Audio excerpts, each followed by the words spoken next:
捨得。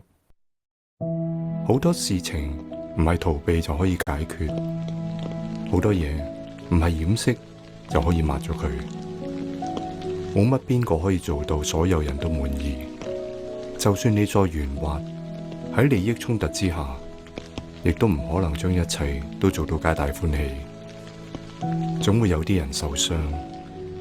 當出現矛盾嘅時候，需要取捨嘅時候，我哋一定要清楚自己想要啲乜嘢，應該捨棄嘅，哪怕係再痛，都要捨棄咗佢。若果心存僥倖，或者最後原本想留低嘅，都留唔住。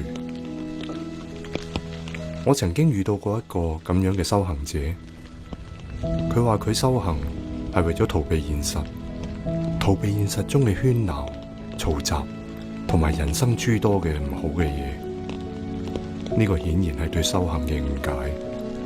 我話俾佢聽，修行同生活係一樣嘅，並唔係為咗逃避，而係為咗面對。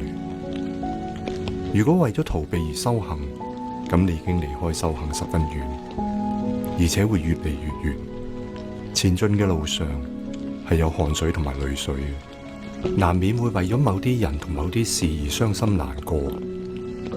但我哋絕對唔能夠沉迷喺呢個已經成為過去嘅傷心過程入邊，更加唔能夠逃避。事情並唔會因為我哋逃避而得以化解。就算可以躲低一時，流傳喺你內心深處嘅陰影，始終係揮之不去。就好似世界上邊始終會存在陽光照耀喺唔同嘅地方，無論點樣努力，都唔可能皆大歡喜，總會有人得到，總會有人失去。呢個就係世界運行根本嘅法則之一。